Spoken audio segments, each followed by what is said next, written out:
Écoutez, je voudrais tout d'abord vous saluer, à vous tous. D'abord, les 30 sportifs qui vont être récompensés, leurs professeurs, les représentants du monde sportif, que ce soit des comités départementaux ou des fédérations. Vous avez été, mes chers amis, vous avez été, dans un premier temps, détectés par les instances de vos fédérations sportives respectives, et vous êtes toutes et tous inscrits, bien sûr, comme jeunes espoirs sportifs du haut niveau français. C'est quand même quelque chose. Nous sommes heureux de vous récompenser ce soir, comme vous le méritez, et de vous remettre individuellement, l'appel en sera fait tout à l'heure, une bourse de 1 500 € à laquelle s'ajoute une dotation en équipement sportif aux couleurs du Conseil général. Aujourd'hui, ce sont pratiquement 500 jeunes qui, depuis 26 ans, ont bénéficié de cette bourse du jeune espoir sportif de haut niveau. C'est une preuve supplémentaire de la dynamique du mouvement sportif dans notre département. Comme vous le savez, le Conseil général est pleinement investi dans le soutien à la formation sportive des jeunes ainsi qu'à l'aide au fonctionnement de leurs clubs et instances fédérales et départementales. Plus que jamais, il continue de se mobiliser, le Conseil général, en faveur des dynamiques sportives de la Haute-Garonne. Donc ce soir, c'est 18 disciplines qui vont être mises à l'honneur, mais il faut savoir qu'à Haute-Garonne, on récompense une soixantaine de disciplines sportives. Alors en 2014, l'année qui vient de s'écouler, les montants engagés pour toutes ces actions ont dépassé 2 millions d'euros, toutes disciplines confondues, auxquelles s'ajoute, il faut ajouter les 80 000 € pour le mouvement handisport au Garonnais. C'est le Toulouse Invalide Club, la Ligue Midi-Pyrénées du sport adapté, l'association Mulet Toulouse Handisport. Il y en a certainement d'autres, mais voilà les essentiels. Et pour aider aussi, ces sommes-là sont faites pour aider les clubs au Garonnais à s'équiper en matériel adapté pour la pratique de l'handisport. C'est 80 000 €.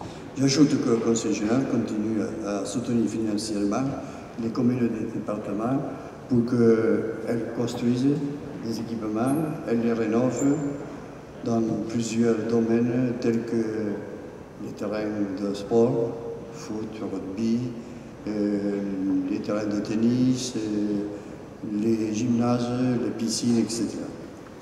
Soucieux de voir la pratique sportive se développer en Haute-Garonne, le Conseil général déploie donc une politique particulièrement volontariste et nul doute que cette cérémonie en faveur des jeunes espoirs sportifs qui nous rassemblent ce soir en est une des expressions les plus emblématiques. Oui, la Haute-Garonne aime le sport et le Conseil général, ce soir, est heureux de vous apporter à chacune et à chacun d'entre vous, par cette aide financière, ses plus chaleureux encouragements pour vos compétitions futures et j'espère que parmi ces 30, on aura de grands champions. Voilà, je vous remercie de m'avoir écouté. Et je vais trouver la place à madame. Bien, bonsoir à tous, je vous présente ici Maître Planchette, je suis maître d'armes en fait au club d'escrime de Blagnac. Le maître d'armes responsable pour ces deux sabreurs, en fait, c'est maître Harry Blanc qui n'a pas pu être présent ce soir, avec s'excuse. Et donc ce soir, je vous présente le sabre. Sachez qu'à l'escrime, il existe 3 armes, le fleuret, le sabre et l'épée. Au sabre, en fait, les cibles valables sont tout le haut du corps. C'est-à-dire qu'on peut toucher le côté, l'autre côté, on parle de cible flanc et ventre, la tête également. Donc ils vont faire un petit combat en 4 touches. Je vais essayer de vous l'arbitrer, mais je suis plutôt fleurettiste, ils vont un peu vite pour moi parfois. Saluez-vous? En garde? Prêt? Allez. Allez. Prêt? Allez. Allez. Prêt? Allez.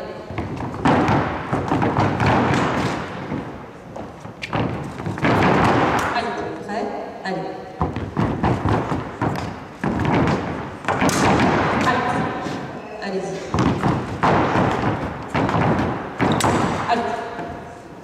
la préparation ici. On hésite, mais il ne faut pas hésiter trop près parce que sinon on se la prend. 4-1, à se terminer, saluez-vous, saluez votre public, serrez-vous la main. Merci. Merci.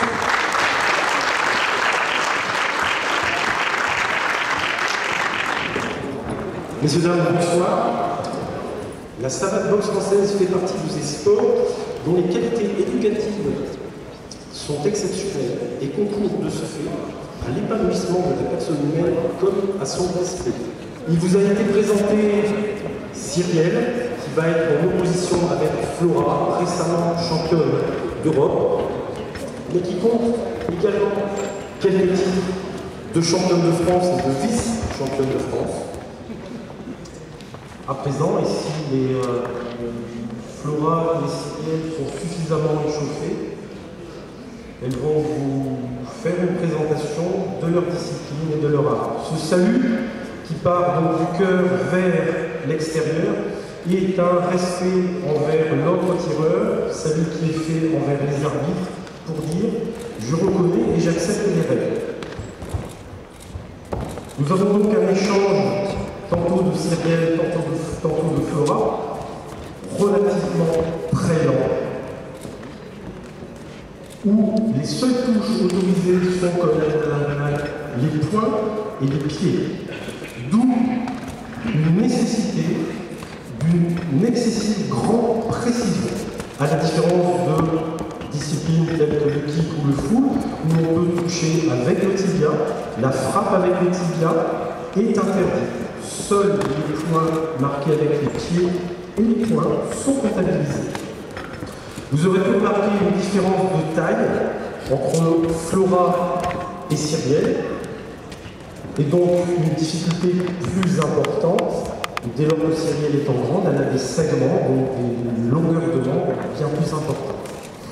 Et donc on donne un avantage sur la distance. Un ensemble de coups, pieds, poings. Vous pourrez remarquer que Flora vient de faire un double coup, tout bas, tout haut. Coup porté sur la cuisse, qui est tout à fait autorisé et prévu dans les textes fédéraux de la savate boxe française. Si pour certains ou certaines cela vous paraît, lorsque les frappes touchent les gants, si ça vous paraît fort, c'est excessivement léger. Flora évolue en combat. Donc son titre de championne d'Europe est un titre obtenu en combat. Dès lors, la technique n'est pas abandonnée. Vous entendez tout de suite la différence de frappe. Un appui qui est marqué d'une manière beaucoup plus importante, que ce soit au niveau des pieds ou au niveau des poings, ce qui demande une impulsivité, une explosion musculaire. Vous remarquez que sur le lever de jambe, au moment de la frappe, Flora fait ce que l'on appelle un passage de hanche. Tous les pratiquants de sport de combat connaissent ce mouvement qui va démultiplier la force du coup de pied. Je vous laisse imaginer l'impact que cela peut avoir sur l'autre combattant qui reçoit le coup. Bien évidemment, c'est la multiplication des coups qui vont amener un nombre de points qui amènera la victoire. Enchaînement de double coup de pied, de double point, double coup de pied, dont le dernier relevé. Nous avons donc 5 coups et ça arrive dans l'espace de 1 seconde et demie à peine. Vous noterez également, malgré la taille de Flora, qui est plus petite que celle d'Antonio, que son pied est bien au niveau de la tête.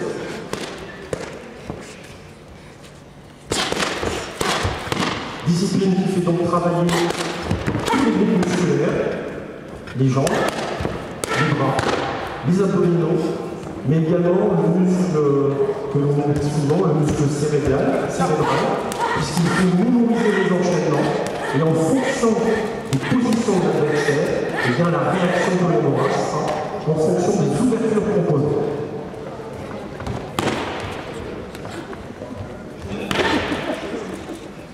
Merci Claude.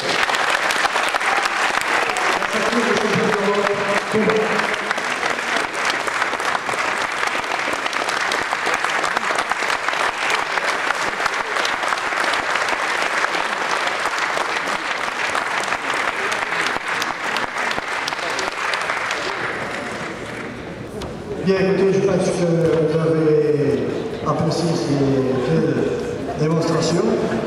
Voilà.